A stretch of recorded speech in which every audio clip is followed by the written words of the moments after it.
वृंदावन विहारी लाल की जय।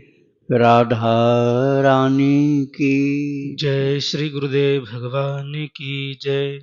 श्री राधे राधे। भक्ति प्रश्नोत्तरी कार्यक्रम प्रारंभ किया जा रहा है। आइए हम भक्ति संबंधित प्रश्नों को श्रवण करें। श्री राधे राधे गुरु जी, आपके श्री चरणों में कोटि कोटि दंडवत प्रणाम। आशा जी हैं राजस्थान से, इनका प्रश्न है, प्रभु मुझे राम मंत्र की दीक्षा गुरुदेव से मिली है, पर जापमाला नहीं दी उन्होंने।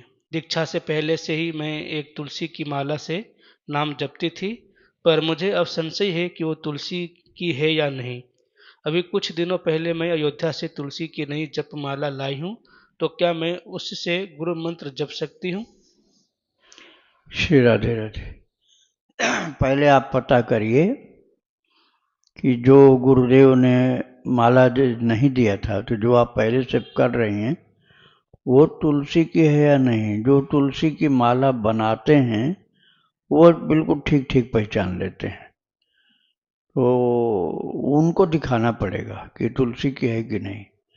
ये जो तुलसी की नहीं है तो वो भी आप दिखाइए जो अयोध्या जी से लाई है, कि वो तुलसी की है कि नहीं।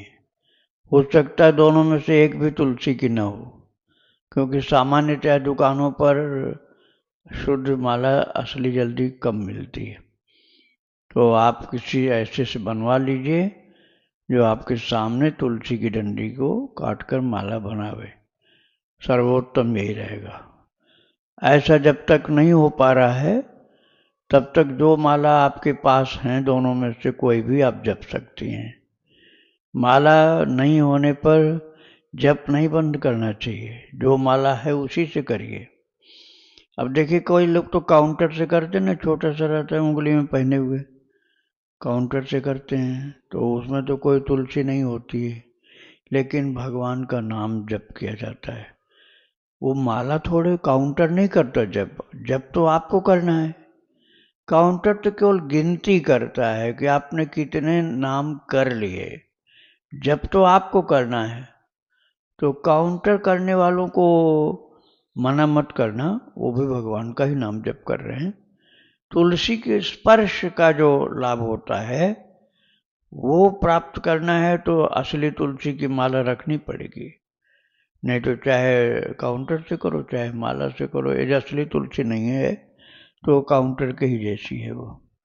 लेकिन भगवान का नाम जपना है, बंद नहीं करना है, चाहे माला हो चाहे ना हो। काउंटर से भी कर सकते हैं और वो भी कभी खराब हो जाए तो उंगली पर भी कर सकते हैं। जप करना बहुत आवश्यक है, साधन चाहे जो हो। राधे राधे। इनका दूसरा प्रश्न है, क्या मुझे नई तुलसी माला की प्रसादी गुरुदेव से करानी होगी? मैंने उसे घी में डुबोकर रखा था। भाई नई यदि करानी है तो असली तुलसी की पहले परख करनी पड़ेगी। ऐसे आप नकली तुलसी की माला मान लो फिर ले जाकर करा दिए, बाद में फिर पछताओगे कि असली नहीं है। या तो उनके वाक्य पर विश्वास करो, और नहीं तो असली तुलसी सही जहाँ बनाई जा रही हो वो बनती हुई को अपने सामने थोड़ी देर बैठ करके तैयार करवा के तब लो, तभी समझो कि असली है। श्री राधे राधे। इनका अगला प्रश्न है, प्रभु मुझे गुरुदेव से नाम दीक्षा नहीं मिली, तो क्या मैं आपके आश्रम में आकर दीक्षा ले सकती हूँ, नाम दीक्षा? हाँ ले सकते हैं। यहाँ दीक्षा के लिए नाम दीक्षा, मंत्र दीक्षा तो मिली है इनको, तो मंत्र दीक्षा से जो मंत्र मिला है आप उसको चाहें तो खूब 24 घंटा भी जप सकते हैं, मानसिक जप करें तो। और नाम करना है तो आप गुरुदेव से भी ले सकते हैं नाम, यहाँ से भी नाम ले सकते हैं। श्री राधे राधे। इनका आखिरी प्रश्न है, मेरी कंठी में एक तुलसी का मनका सफेद धागे में है, इतने साल में वो धागा काला पड़ गया है, तो क्या उस धागे को बदल सकते हैं? क्योंकि हमने सुना है कि कंठी खोलते नहीं है, और वह धागा हम कहाँ से ले सकते हैं? कंठी जो गले में पहनी जाती है उसको कहा जाता है, तो उसमें धागा का रंग बदलने से कोई हानि नहीं है। आप उसी तरह उसको पहने रखिए, मन के वही हैं होने चाहिए जो पहले थे। यदि मन के भी टूट जाएं तो मन का कुछ बदलना चाहिए। ऐसा नहीं कि पूरी कंठी हटा दो दूसरी ले आओ। जैसे 4, 6, 10 का मन के टूट गए तो उतने ही गिनती के मन के उसमें डाल दो, पूरी कंठी को हटाने की आवश्यकता नहीं होती है। श्री राधे राधे। दिल्ली से गुरु जी, इनका प्रश्न है, जिन्हें नाम में रुचि या अनुराग न हो, प्रभु से उनके सामने नाम नहीं सुनाना चाहिए, यह नाम अपराध है। तो फिर गौरांग महाप्रभु जी ने समस्त नास्तिकों को समेत सभी को नाम क्यों सुनाया? देखो भाई, हम लोग साधक हैं। ये नियम जो है साधक के लिए हैं कि आप नास्तिक लोगों को सामने अपने जप की बात मत करो। उसकी वैल्यू नहीं करके उसका उपहास करेंगे, वो हंसी उड़ाएंगे, आपकी बुराई करेंगे, व्यंग करेंगे। इसलिए आपको हमको नहीं करना ऐसा। लेकिन महाप्रभु जी तो भगवान ही थे। भगवान के तो सभी संतान भगवान के ही होते हैं। अब जब सब लोग भगवान की संतान हैं तो भगवान क्यों ऐसा करेंगे कि किसी को वर्जित कर दें? वो तो सबके ऊपर कृपा करेंगे। भले ही उसका उल्टा फल एक आध जगह मिला, जैसे जगाई मठाई ने भगवान को, गौरांग महाप्रभु को पीड़ित किया, लेकिन फिर भी महाप्रभु ने, जैसे माँ को नालायक बेटा कभी कभी पीट देता है, माँ को नालायक बेटा पीट देता है, लेकिन तब भी माँ उसका भला चाहती है। ऐसे ही महाप्रभु को अपमानित किया, गाली बका, निताई को, नित्यानंद को पीड़ित किया, पिटाई भी किया। जगाई मठाई ने बहुत दुख दिया था, लेकिन फिर भी उनके ऊपर कृपा करके हरिनाम सुना करके और महाप्रभु जी ने भक्त बना लिया एक ही दिन में। आप ऐसा नहीं कर पाओगे, आपके अंदर ईश्वरीय सामर्थ्य नहीं है। आपको तो ये होगा कि आप कहोगे, अरे जब इतनी परेशानी है तो भजन से क्या फायदा हुआ, आप भी छोड़ दोगे। आप जो कर रहे हो ना वो भी छूट जाएगा। इसलिए आप नास्तिकों के संगी मत बनो और उनके सुधारने की कोशिश आप नहीं करो। अब महाप्रभु तो भगवान थे, उनका तो वो काम था ही कि हर बिगड़े से बिगड़े को भी ठीक करना था। आप बिगड़ों को ठीक करना चालू करोगे तो आपको बिगाड़ने की कोशिश करेंगे। हाँ, कोई श्रद्धावान है, भक्त है, तो आप उसका सहयोग, मार्गदर्शन, धैर्य बढ़ाना, सांत्वना देना, उत्साह वर्धन करना, जो हेल्प कर सकते हो उसकी हेल्प, सेवा, ये सब करो। जो श्रद्धावान है, जो नास्तिक नहीं है, भक्त हैं, साधक, और जो बिल्कुल भगवत विरोधी हैं, उनको तो तुलसीदास जी ने कहा न, तजिए ताहि कोटि बैरी सम, यद्यपि परम स्नेही, जाके प्रियन राम बैदेही। जिसको भगवान प्रिय नहीं है, भगवत विरोधी है, उससे दूर रहना चाहिए। साधक के लिए यही है। ईश्वर की शक्ति तो सर्व सामर्थ्यवान होती है, इसलिए ईश्वर तो अंगुलीमाल डाकू को भी गौतम बुद्ध सीधा कर सकते हैं, और जगाई मधाई को गौरांग महाप्रभु ठीक कर सकते हैं। तो उनकी होड़ हम नहीं कर सकते। श्री राधे राधे। शिल्पी जी हैं, इनका प्रश्न है, आजकल वेस्टर्न टॉयलेट होते हैं तो शुद्धि का ध्यान कैसे रखें? दीर्घ शंका जाते हैं तो बाद में स्नान करते हैं, लेकिन लघु शंका में भी वही टॉयलेट यूज करते हैं जो वेस्टर्न टॉयलेट है, तो हर बार स्नान नहीं कर सकते हैं, तो फिर क्या करना चाहिए, कैसे शुद्धि रखें? हर बार स्नान यदि नहीं कर सकते हो तो अपना टॉयलेट अलग रख सको तो रखो, तो उसको आप साफ सुथरा रखोगे। और सार्वजनिक होगा तो सब लोग उसमें मल मूत्र त्यागेंगे तो बहुत गंदगी होगी। तो अपना जब स्नान करो तो इतना सफाई कर दो कि हर बार नहीं करो। लेकिन सार्वजनिक है तो आपको, यदि शरीर इतना सही नहीं है कि हर बार आप स्नान कर सको, तो हाथ पैर धो लो, मुंह धो लो, थोड़ा सा गंगा जल छिड़क लो, और उसके बाद भगवान का चरणामृत 2 बूंद पी लो, तो शरीर शुद्ध हो गया। श्री राधे राधे। सौरभ जी हरिद्वार से, इनका प्रश्न है, मैं राधा कृष्ण की लीला देखना चाहता हूँ ध्यान में, इसके लिए मैं क्या करूँ?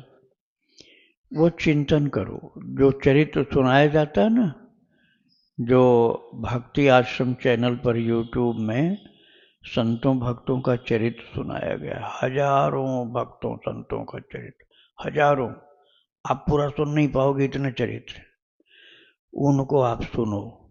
और उसमें जो प्रसंग ऐसे आते हैं कि भगवान ने अपने प्रेमी भक्तों के साथ लीला की, कृपा की, उन घटनाओं को आप सुनने के बाद थोड़ा मनन करो। जैसे जुगाली किया, गाय को जुगाली करते देखा है कभी?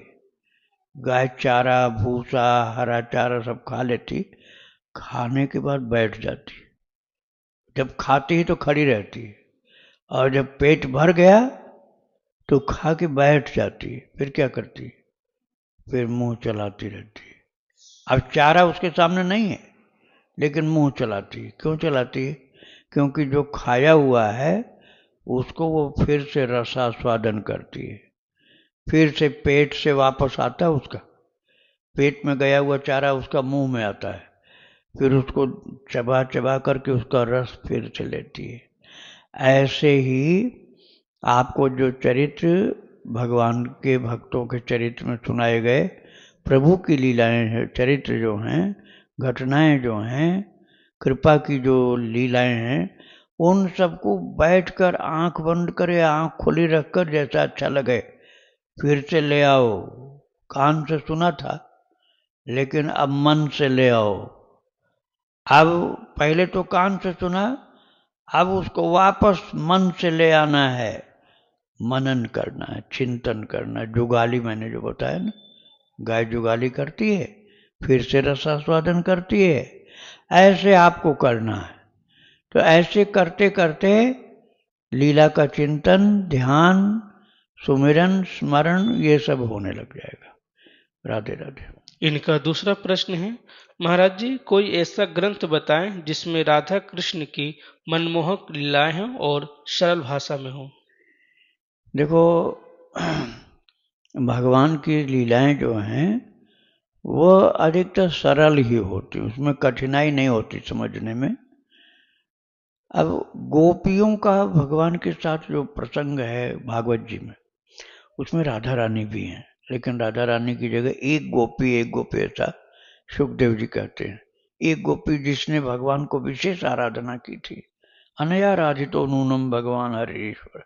एक अन्य गोपी जो विशेष आराधना की थी, वो राधा रानी के लिए संकेत है। तो वो आप भागवत जी में सुनिए, गर्ग संहिता में सुनिए, तो और पुराणों में भी है, लेकिन ये दो मुख्य है।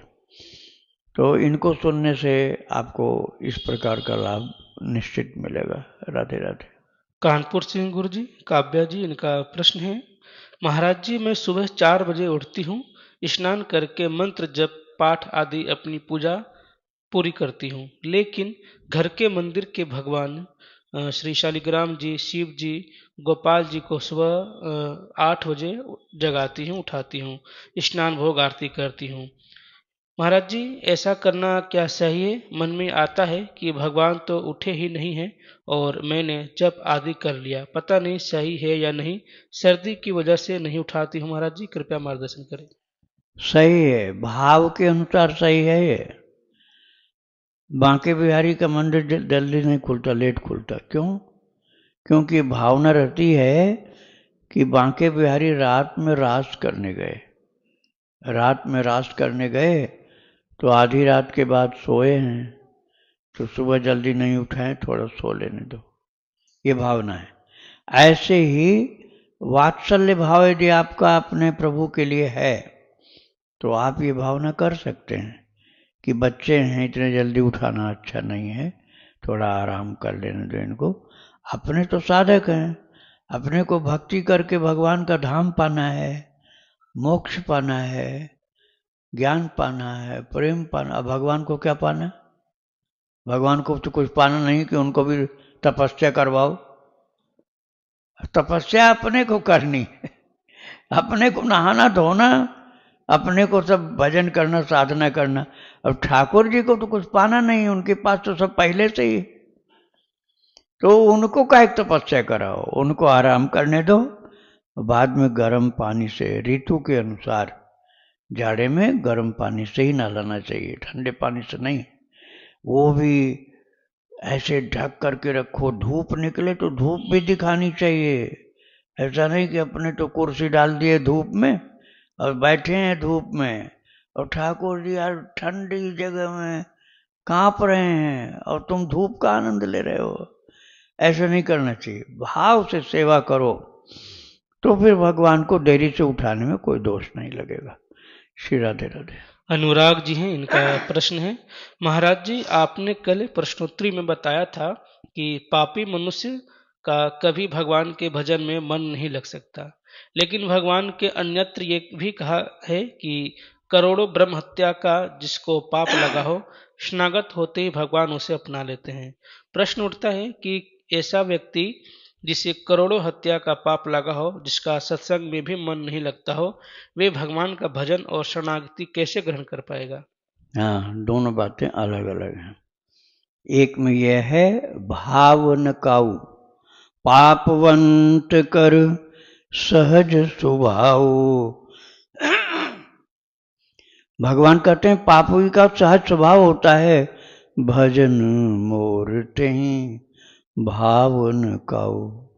पापी का सहज स्वभाव होता है कि उसको भजन करना अच्छा नहीं लगता है। अच्छा देखो, बुखार का मरीज ना समझ यदि है तो क्या दवाई खाने को तैयार होता है? नहीं तो अरे हम नहीं खाएंगे, हम नहीं खाएंगे, फेंको, हटाओ। लेकिन जो उसका हितैषी है कहता है खा ले, ठीक हो जाएगा, ठीक हो जाएगा। अरे जरा सी कड़वी है लेकिन एकदम ठीक हो जाएगा, समझा बुझा के खिलाता है।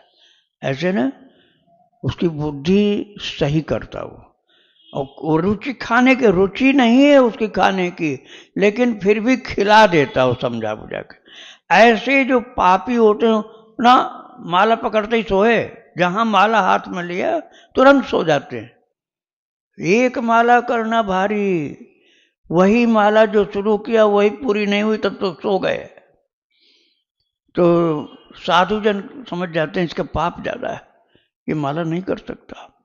और जो पुण्यात्मा हैं महाराज सैकड़ों माला करते हैं, सैकड़ों माला, रात दिन माला करते हैं, रात दिन करते हैं। और पापी को दे दो, अरे हमसे इन सब नहीं होता है, वो तुरंत बोलेगा और जबरदस्ती बेटा सो हो जाएगा।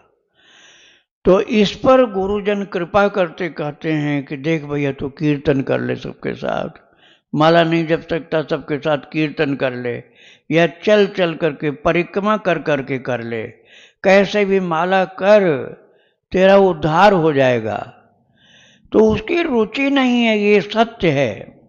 लेकिन यदि सत्संग मिल जाए, संतों भक्तों की कृपा हो जाए, तो रुचि न होने पर भी जैसे समझदारी के साथ दवाई खाता है, कड़वी औषधि को भी बीमार और स्वस्थ हो जाता है, ऐसे ही वो सत्संग के द्वारा बुद्धि ठीक होने पर भक्ति करने लग जाता। मन लगे चाहे न लगे, मन लगे चाहे न लगे, वो लग जाता है।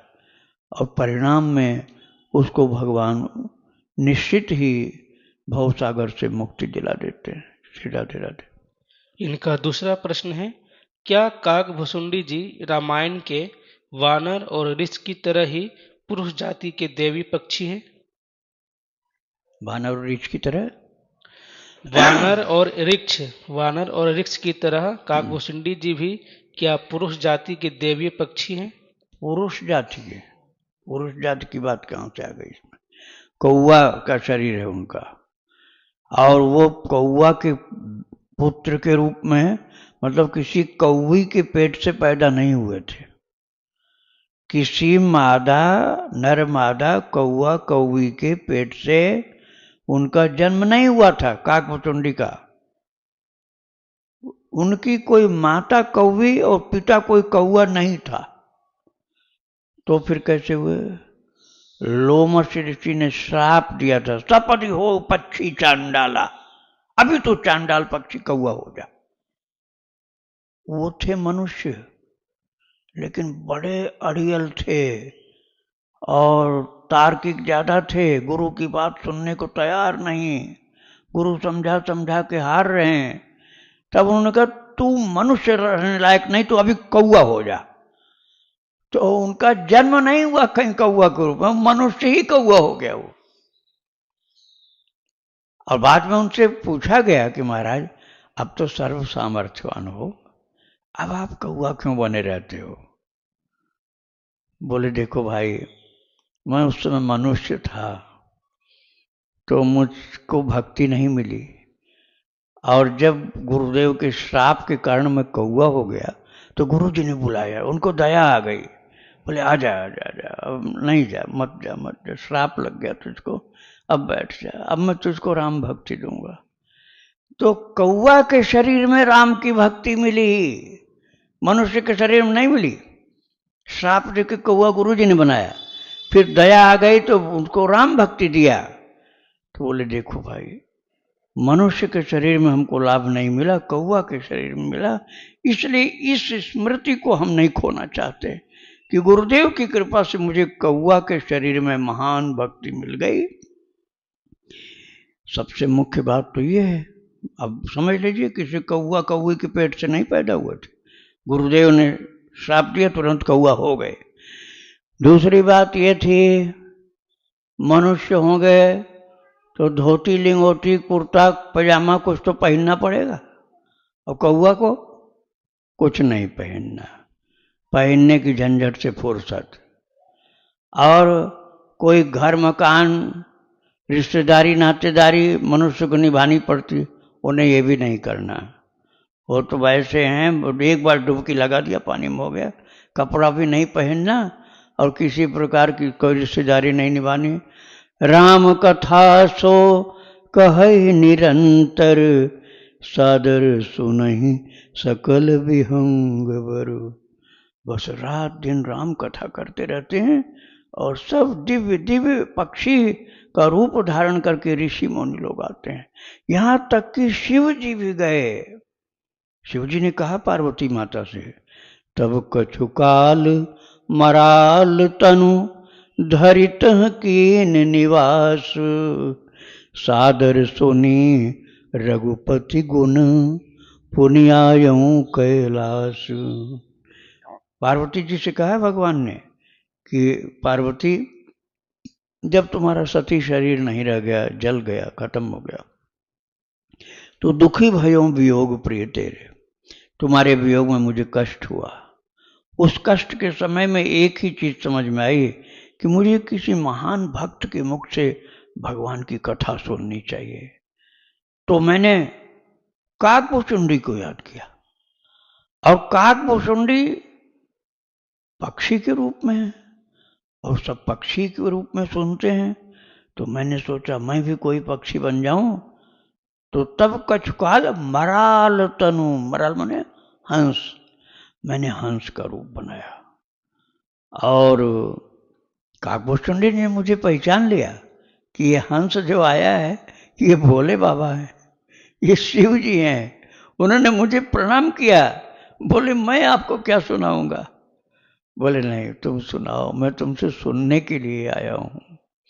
अब आप विचार करो, श्रोता चाहे हंस ही क्यों न हो, लेकिन वक्ता है जो कौआ भी है तो उसका आदर करके उससे श्रवण करो, कल्याण होगा उससे। शिव जी ने श्रोता बन करके श्रवण किया महाराज।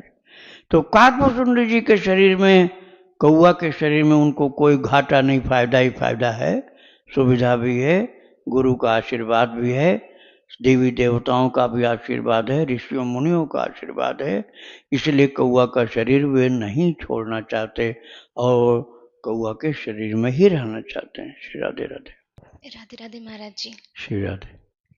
महाराज जी मैं 3 महीने की गर्भवती हूँ, और जैसे बोलते हैं कि पेट में बच्चा हो तो ज़्यादा श्रवण कीर्तन करना चाहिए, भगवान की लीला सुननी चाहिए, तो उदासीनता आ जाती है पूरे सबके प्रति, तो जैसे रोना भी आता है, और डॉक्टर बोलते हैं कि खुश रहो, घूमो फिरो, खाओ पियो, उदास मत रहो, ना रोना है, तो फिर कैसे? देखो, रोना यदि भगवान के संबंध में हो ना तो उससे हानि नहीं होगी, बोलते हैं कि जो बच्चा होगा वो डिप्रेशन में चला जाएगा नहीं, अगर। उनके समझ के बाहर की चीज है।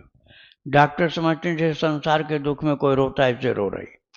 संसार के दुख में रोने से डिप्रेशन होता है, और भगवान के प्रेम में रोने पर आनंद आ जाता है। और उस भक्त से पूछो जो प्रेम में रो रहा है, तो कहेगा हमें तो रोजाना ऐसा मिले तो बड़ा अच्छा है। हम तो अपने प्रभु के लिए रोजाना रोएं तो हमारा जीवन सफल हो जाएगा। तो उस रोने में आनंद है जो प्रभु के लिए रोना होता है, और संसार के लिए रोने में दुख ही दुख होता है। तो आप मत चिंता करो, आपके इस क्रिया के द्वारा अर्थात प्रभु के विरह में रोने के द्वारा आपके बच्चे को भक्ति प्राप्त होगी, आपको भी मिलेगी, आपके बच्चे को भी मिलेगी। तो नास्तिक नहीं होगा, भक्त पैदा होगा। तो ये रोना तो कल्याणकारी है। डॉक्टर इस बात को नहीं जानते, इसलिए ऐसा बोलते। राधे राधे।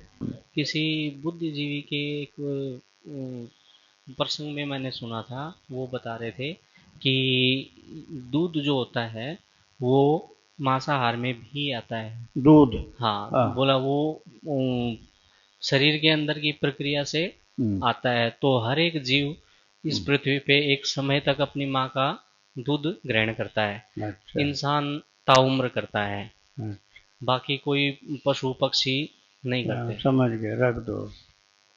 अच्छा, अब ये बताओ दूध कैसे पैदा हुआ? घास से पैदा हुआ, घास से हुआ ना। तो घास भी आपके हिसाब से मांस हो गया फिर तो।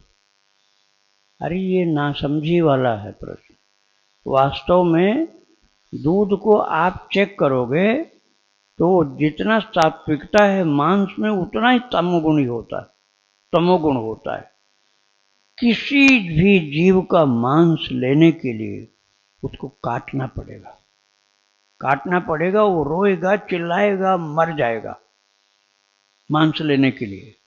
और किसी का दूध लेने के लिए न उसको काटना पड़ेगा, न वो चिल्लाएगा। बड़े प्यार से ठीक समय पर आप निकालो तो, जबरदस्ती करोगे तो बड़े कष्ट हो। नहीं तो ठीक समय पर दूध निकालो गाय का या किसी भी जीव का, तो बड़े आराम से दूध निकलवाती है, उसको कष्ट नहीं होता है। और ये जो उस दूध में खून आ जाए तो इलाज करवाना पड़ जाएगा। आप कह रहे हो ना मांस वाली बात। ये जो उसके दूध में खून या मांस का टुकड़ा आ जाए, तुरंत डॉक्टर कहेगा इसको कैंसर हो गया है, कोई बीमारी हो गई, अब दूध मत पीना। इतना बड़ा अंतर है। उसमें खून या मांस मिलते ही वो जहर हो जाएगा। और जब तक वो शुद्ध दूध है तब तक पौष्टिक है। इसलिए कुतर्क को मत स्वीकार करो, ये सात्विक चीज है, भगवान को भोग लगता है। श्री राधे राधे। पूजा करने बैठते हैं तो किसी किसी दिन ना मन बड़ा परेशान सा हो जाता है। कभी कभी पूजा करते करते 1-2 महीने में उखड़ जाता है। तो ऐसे क्यों हो जाता है? वो बात ये है ना कि जो ये शरीर है, अपना शरीर जिसमें हम आप अभी बात कर रहे हैं, ये शरीर 25, 50, 75, 80 साल के पहले नहीं था। शरीर जब पैदा हुआ, डेट ऑफ बर्थ आपको याद होगी, तो आज तक का काउंट कर लीजिए तो उतने वर्ष पहले नहीं था, उसके पहले नहीं था शरीर। जब पैदा हुआ तब से आज तक है, आगे भी रहेगा जब तक ठाकुर जी रखेंगे। लेकिन मन के साथ ऐसा नहीं है। मन पहले भी था। जब ये शरीर पैदा हुआ है इसके पहले भी मन था। यही मन जो आज है, ये मन उस समय वहां था जहां हम थे। जैसे हमको कोई पशु का शरीर मिला रहा होगा उस समय, क्योंकि मनुष्य का शरीर तो हमारे पास था ही नहीं उस समय। मनुष्य का शरीर मान लो हम 72 साल के हैं, तो 72 साल के पहले मनुष्य का शरीर हमारे पास नहीं था, लेकिन हम थे। हम का मतलब आत्मा। हम जीवात्मा उस समय भी थे, और जीवात्मा के साथ मन भी था। वो मन, अब ये शरीर तो नहीं था लेकिन जीवात्मा था, अर्थात मैं था। और ये इस शरीर में रहने वाला मन भी उस समय था, शरीर दूसरा था। जैसे मान लो कोई गधा, कुत्ता, सुअर, चूहा, बिल्ली, कीड़ा मकोड़ा, पशु पक्षी कुछ भी रहा हो, तो उसमें रहने वाला जीवात्मा वही था जो आज है इस शरीर में, और मन भी वही था जो आज है इस शरीर में। उस समय उस शरीर के अनुसार वो भोग भोगता था। जो शरीर उस समय था उस शरीर के अनुसार वो भोग भोगता था। अर्थात सुअर रहा होगा तो टट्टी खाता था। ये जो सुअर रहा होगा, कोई दूसरे की बात नहीं, हम सब की बात है, हम सब लोगों की बात है। ये जो मनुष्य का शरीर तो था नहीं, कि हो सकता किसी किसी का रहा हो, लेकिन हर किसी का नहीं था। तो ये जो सुअर का शरीर रहा होगा तो टट्टी खाता था वो शरीर, और मन उसमें रसास्वादन करता था, मन उसी में आनंदित होता था। यहां तक कि प्रहलाद जी ने एक बार भगवान से कहा था कि प्रभु ये सब जीव वैकुंठ चले जाएं तो कितना अच्छा हो, हमको अकेले आप ले जाना चाहते हो। अरे बोले कि जब जाना चाहे कोई तभी तो जाएगा, हम जबरदस्ती कैसे ले जाएं। तो जिससे पूछा प्रहलाद जी ने, चलोगे चलोगे वैकुंठ, ठाकुर जी ले जाना चाहते हैं। बोले भैया थोड़ा सा टाइम दे दो, घर चले जाएं, जरा बाल बच्चों से मिला में, थोड़ा थोड़ा टाइम सबको चाहिए। उस समय जाने को कोई नहीं तैयार हुआ। और फिर भगवान ने कहा कि नहीं, मनुष्य जा रहे हैं, पशुओं को ले चलना चाहो उनको ले चलो। सुअर को पकड़ा, बोले भगवान साक्षात आए हैं, वैकुंठ चलोगे। सुअर बोला पहले एक बात बता दो, हमारा स्वादिष्ट वाला भोजन वहां मिलेगा कि नहीं। कौन सा भोजन? वही विष्ठा। बोला जो हम बड़े टेस्ट से चाटते रहते हैं, ये वहां मिलेगा कि नहीं। अरे नारद जी ने कहा, प्रहलाद जी ने कहा, प्रहलाद जी नारद जी दोनों उस समय थे, तो उन्होंने कहा अरे इतनी गंदी चीज की वहां क्या जरूरत है, वहां तो अमृत भोग तुम्हें मिलेगा। बोला हमें अमृत नहीं चाहिए, हम यही ठीक है, कह दो हमें नहीं जाना वैकुंठ। अब आप समझ लीजिए उस समय हम जिस शरीर में थे उसी के अनुसार मन रमण कर रहा था, तो वही मन आज हमारे शरीर में है।